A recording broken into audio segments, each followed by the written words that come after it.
అందరికీ నమస్కారం. Veg machines learn సిరీస్లో మనమిప్పుడు చాప్టర్ 07లో ఉన్నాం. ఈరోజు మనం చూడబోయే టాపిక్ సెక్షన్ 7.3 అన్సూపర్వైజ్డ్ లెర్నింగ్. భలే ఇంట్రెస్టింగ్గా ఉంటుందిది. అసలు దీని డెఫినిషన్ ఏంటి అంటే 7.3.1. ఇది ఎలా పనిచేస్తోంది అంటే 7.3.2. దీనితో పాటు కొన్ని ఎగ్జాంపుల్స్ ఇంకా రియల్ లైఫ్ అప్లికేషన్స్ కూడా చూద్దాం. ఇంకెందుకు ఆలస్యం, లెట్స్ స్టార్ట్. అన్సూపర్వైజ్డ్ లెర్నింగ్ అనే కాన్సెప్ట్ని అర్థం చేసుకోవాలంటే ఈ ఒక్క మాట చాలు. ఒక్కసారి ఊహించుకోండి, మనం ఓ పెద్ద లైబ్రరీలో ఉన్నాం, కానీ అక్కడ ఏ పుస్తకం ఎక్కడుందో చెప్పే కేటలాగ్ సిస్టమ్ అనేది లేదు. అన్ని పుస్తకాలు అన్నీ ఒకే చోట కలిసిపోయి ఉన్నాయి. భలే కన్ఫ్యూజింగ్గా ఉంది కదా. సరిగ్గా ఇదే ఛాలెంజ్ని అన్సూపర్వైజ్డ్ లెర్నింగ్ అల్గరిథమ్స్ ఫేస్ చేస్తాయి. అసలేంటి ఈ అన్సూపర్వైజ్డ్ లెర్నింగ్? సింపుల్ మాటల్లో చెప్పాలంటే దీనికి ఎలాంటి గైడ్ ఉండదు, టీచర్ ఉండరు, ఒక రూల్ బుక్ ఉండదు. దానికి మనమిచ్చిన డేటాని చూసి అందులో దాగి ఉన్న ప్యాటర్న్స్ని గానీ గ్రూప్స్ని గానీ అదే సొంతంగా కనిపెట్టాలి. మనమిందాక అనుకున్నాం కదా లైబ్రరీ అని, అందులో మనమే సొంతంగా పుస్తకాల్ని సర్దుకోవడం లాంటిదన్నమాట. రైట్. ఇప్పుడు కొంచెం టెక్నికల్ డెఫినిషన్ చూద్దాం. ఇక్కడ రెండు మాటలు చాలా ముఖ్యం. అవే అన్లేబుల్డ్ డేటా మరియు హిడెన్ ప్యాటర్న్స్. బాగా గుర్తుపెట్టుకోండి. ఇంతకీ అన్లేబుల్డ్ డేటా అంటే ఏంటి అంటే మన దగ్గరున్న డేటాకి ఎలాంటి పేర్లు కేటగిరీలు ఏమీ ఉండవు, అన్నీ కలిపేసి ఉంటాయి. సో మోడల్ చేయాల్సింది ఏంటంటే ఈ రా డేటాని తీసుకుని అందులో ఉన్న సంబంధాలని స్ట్రక్చర్ని దానికదే అర్థం చేసుకోవాలి. పెద్ద టాస్క్ కదూ. సరే, బానే ఉంది. మరి ఈ ప్రాసెస్ అసలు ఎలా పనిచేస్తుంది? ఎలాంటి హెల్ప్ లేకుండా ఒక మెషీన్ డేటాని ఎలా ఆర్గనైజ్ చేయగలదు? ఆ లైబ్రరీని ఒక క్రమ పద్ధతిలో పెట్టడానికి ఒక మెషీన్ ఏ స్టెప్స్ తీసుకుంటుందో పదని చూద్దాం. ఈ ప్రాసెస్లో ముఖ్యంగా 3 స్టెప్స్ ఉంటాయండి. చాలా సింపుల్. స్టెప్ 1 ఇన్పుట్ రా డేటా. అంటే మన దగ్గరున్న మొత్తం గజిబజి డేటాని మోడల్కి ఇన్పుట్గా ఇస్తాం. Okay. Step 2 find similar patterns. ఇప్పుడు మోడల్ ఏం చేస్తుందంటే ఆ డేటాలో ఒకేలాంటి లక్షణాలున్న వాటిని వెతుకుతుంది. అండ్ ఫైనల్గా స్టెప్ 3 గ్రూప్ ఇంటూ క్లస్టర్స్. అలా ఒకేలా ఉన్న డేటా పాయింట్స్ అన్నింటినీ కలిపి కొన్ని గ్రూపులుగా విడగొడుతుంది. ఈ గ్రూపులనే మనం టెక్నికల్గా క్లస్టర్స్ అని అంటాం. సో ఈ మొత్తం ప్రాసెస్ యొక్క అసలు లక్ష్యమేంటో తెలుసా?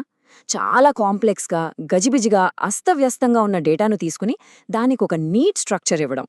సింపుల్గా చెప్పాలంటే కేయాస్ నుండి ఆర్డర్ను తీసుకురావడమన్నమాట. ఎంత పవర్ఫుల్ కదా. ఇదంతా థియరీ పరంగా బానే ఉంది, కానీ ఇంకా సింపుల్గా అర్థం కావాలంటే ఒక మంచి ఎగ్జాంపుల్ చూద్దాం, సరేనా? ఒక క్లాస్ రూమ్ని ఊహించుకుందాం. ఈ క్లాస్ రూమ్లో చాలామంది స్టూడెంట్స్ ఉన్నారు.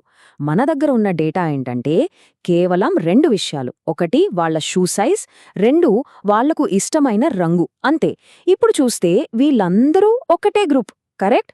అవును, ఇదే మన అన్లేబుల్డ్ డేటా అంటే.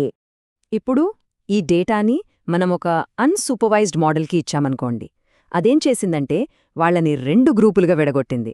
క్లస్టర్ 1లో ఎవరున్నారంటే పెద్ద షూ సైజుండి బ్లూ లేదా గ్రీన్ కలర్ ఇష్టపడే స్టూడెంట్స్. ఇక క్లస్టర్ 2లో చిన్న షూ సైజుండి రెడ్ లేదా పింక్ ఇష్టపడేవాళ్లు. అయితే ఇక్కడొక చాలా ఇంట్రెస్టింగ్ పాయింట్ ఉంది. అదేంటంటే మోడల్ మనకి కేవలం ప్యాటర్న్ని మాత్రమే చూపించింది, అంతే. ఆ గ్రూపులకు అర్థమేంటి అనేది మనమే. అంటే ఒక మనిషి దాన్ని ఇంటర్ప్రెట్ చెయ్యాలి, ఆ మీనింగ్ని మనమివ్వాలి. ఓకే, ఈ క్లాస్ రూమ్ ఎగ్జాంపుల్ చాలా బావుంది, అర్థమైంది. కానీ అసలు పాయింట్కొద్దాం. ఈ టెక్నాలజీని నిజ జీవితంలో ఎక్కడ వాడతారు? ఇది చాలా ముఖ్యమైన ప్రశ్న. ఎందుకంటే మనకు తెలియకుండానే మన చుట్టూ ఉన్న చాలా విషయాల్లో ఇది ఆల్రెడీ వాడుకలో ఉంది. ఉదాహరణకి customer segmentation. Online shopping sites ఉంటాయి కదా, అవి మన కొనుగోలు అలవాట్లను బట్టి మనల్ని వేర్వేరు గ్రూపులుగా విభజిస్తాయి. అందుకే మనకి టార్గెటెడ్ యాడ్స్ వస్తుంటాయి. అది దీనివల్లే. అలాగే ఫైనాన్షియల్ మార్కెట్స్లో స్టాక్స్ మధ్య ఉన్న కనిపించని సంబంధాన్ని కనిపెట్టడానికి, ఇంకా పెద్ద పెద్ద ఫైల్ సైజ్ తగ్గించడానికి, అంటే డేటా కంప్రెషన్కి కూడా దీన్ని ఉపయోగిస్తారు. సో ఫైనల్గా ఈ టాపిక్ నుంచి మనం నేర్చుకోవాల్సిన ముఖ్యమైన విషయమేంటి?